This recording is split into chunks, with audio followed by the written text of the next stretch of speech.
Scott, one of the major moral issues in our country over the last several decades has been the issue of abortion.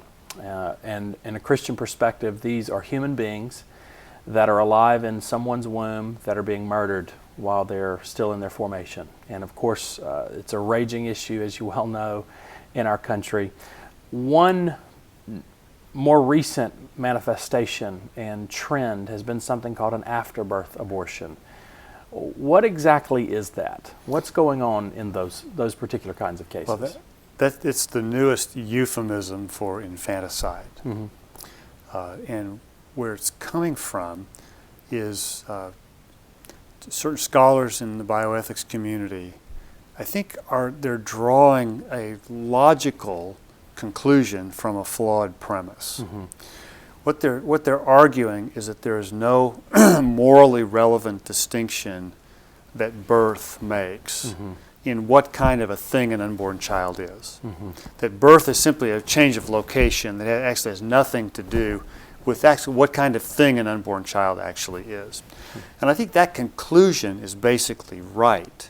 Mm-hmm. But what they're arguing as their premise is that you don't have a person any time in the womb, mm-hmm. and therefore birth doesn't make a morally relevant difference. So, as a result, infanticide ought to be legal as well as abortion. Wow! And to keep the term infanticide from being used, which is that's a bit of an inflammatory term in their view. Right. They are calling it the after-birth abortion, to put it on the same moral ground with a before-birth mm-hmm. abortion. What this is the latest, newest justification mm-hmm. morally for infanticide. Wow. So then literally the baby's born and they kill it right after it's born. That's correct. Wow. And scholars differ on what the appropriate period of time is mm-hmm. For which infanticide ought to be legal. Right.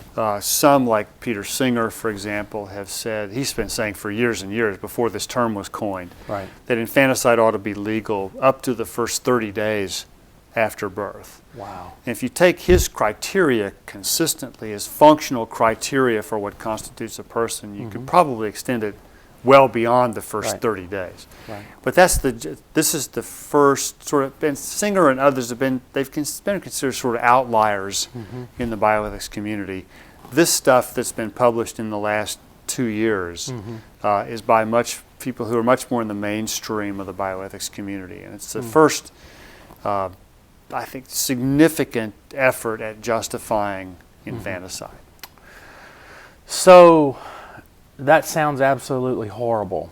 Why do people want to do this? What's the motivation involved in letting a child be born and then killing it at that point? Why let it get that far? Yeah, that's a good question. And a lot of this happens in the non-Western world, mm-hmm. Where it's motivated, frankly, by issues of sex selection. Okay. I say one of the what I would call one of the dirty little secrets of the abortion industry worldwide is how frequently it is done for sex selection. Mm-hmm. And in other parts of the world where boys are valued more as a gender than girls, mm-hmm. And maybe in some of these cultures in other parts of the world, girls have a decidedly less promising future mm-hmm. that they face instead of boys. And some mm-hmm. parents elect to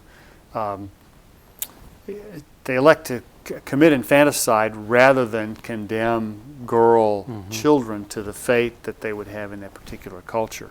Mm. Others, it's just strictly a desire to have boys. Right. In some cultures, like in China, where they've had a one-child policy for right. some time, getting that one child to be male to carry on the lineage, very, very important. Mm. And the reason infanticide is often done is because they don't have access to the technology to perform abortions.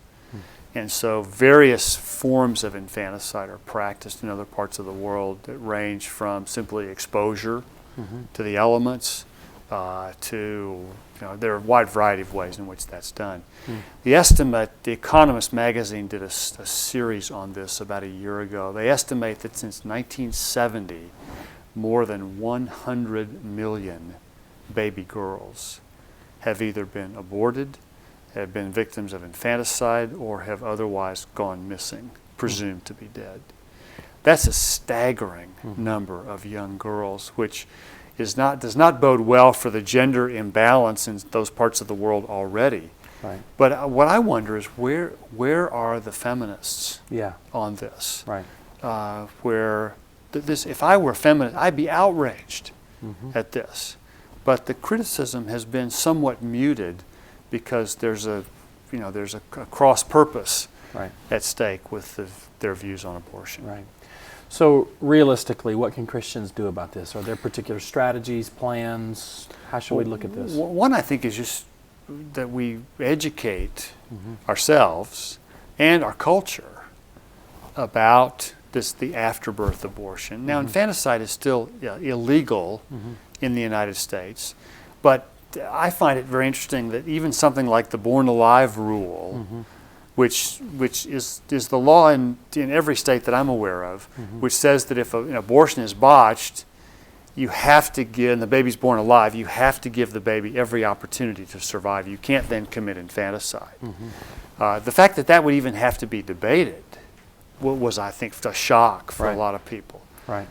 And with third trimester abortions becoming more acceptable, I think the education part of this, what's going on in other parts of the world, is really an important part.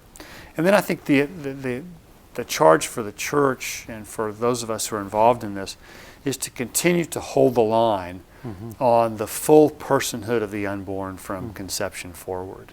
There's no other logical place that makes any sense at which to put the point of demarcation at which you have a full human person.